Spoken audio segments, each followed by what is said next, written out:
ಕಾರ್ಯಕ್ರಮವನ್ನ ಬಂದು ಸ್ವಾಗತ ಕಾರ್ಯಕ್ರಮವನ್ನ ನಡೆಸಿಕೊಡ್ಬೇಕಾಗಿ ಉದ್ದೇಶಿಸಿ ಉದ್ಘಾಟನೆ ಮಾಡಲಿಕ್ಕೆ ಬಂದಿದ್ದಾರೆ.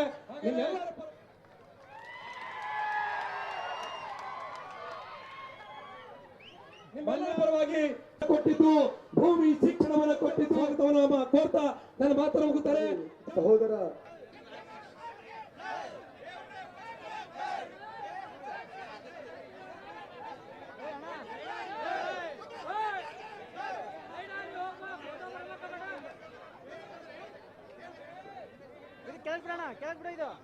ಅಖಂಡ ಮಂಡಲಾಕಾರಂ ವ್ಯಾಪ್ತಮೇನ ಚರಾಚರಂ ತತ್ಪದಂ ದರ್ಶಿತಮೇನ ತಸ್ಮೈ ಶ್ರೀ ಗುರು.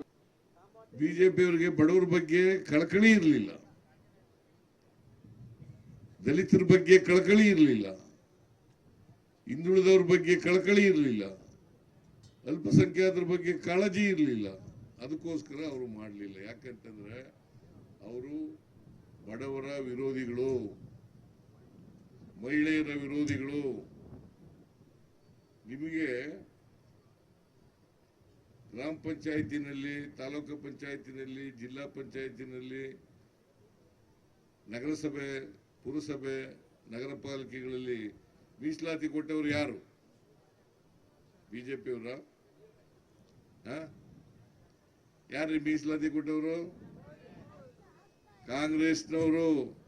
ಇವತ್ತು 50% ಮೀಸಲಾತಿ ಇದ್ರೆ ಅದಕ್ಕೆ ರಾಜೀವ್ ಗಾಂಧಿಯವರು ಸಂವಿಧಾನಕ್ಕೆ 73, 74ನೇ ತಿದ್ದುಪಡಿಗಳನ್ನು ತಂದದ್ರಿಂದ ನಿಮಗೆ ಮೀಸಲಾತಿ ಸಿಕ್ತು. ನಿಮಗೆ ನಿಮ್ಮ ಊರಿಗೆ ಬಂದಿರೋದು ನಿಮ್ಮ ಎಲ್ಲರ ಮತಯಾಚನೆಗೋಸ್ಕರ ಬಂದಿರತಕ್ಕಂಥದ್ದು. ದಯಮಾಡಿ ಉಮೇಶ್ ಮೇಟಿ ಅವರಿಗೆ ಆಶೀರ್ವಾದ ಮಾಡಿ. ಮಾಡ್ತೀರಿಲ್ವೇನ್ರಿ? ನೀವೆಲ್ಲರೂ ಕೂಡ ವೋಟ್ ಹಾಕ್ತೀರಾ ಇಲ್ವಾ? ಆ ರಸ್ತೆ ಮಾಡೋದ್ರಿಂದ ಮುಂದ್ಗಡೆ ಹಳ್ಳಿಗಳು ಸುಮಾರು 15 ಹಳ್ಳಿಗಳಿಗೆ ಸಂಪರ್ಕ ವ್ಯವಸ್ಥೆ ನಿರ್ಮಾಣ ಆಗ್ತದೆ ಅಲ್ವಾ? ಅದನ್ನ ಮಾಡಿಸ್ತೀನಿ. ಮೇಟಿ ಅವರು ಪ್ರಾರಂಭ ಮಾಡಿಸಿರೋದು, ನಾವು ಅದನ್ನು ಮುಕ್ತಾಯ ಮಾಡ್ತಕ್ಕಂಥ ಕೆಲಸವನ್ನು ಮಾಡ್ತೇವೆ.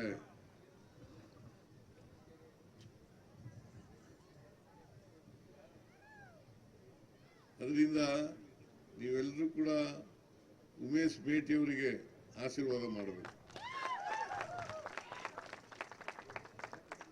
ಮೇಟಿಯವರ HY ಮೇಟಿಯವರ ಆತ್ಮಕ್ಕೆ ಶಾಂತಿ ದೊರಕಬೇಕಾದ್ರೆ ಇವರು ಗೆಲ್ಲೇಬೇಕು.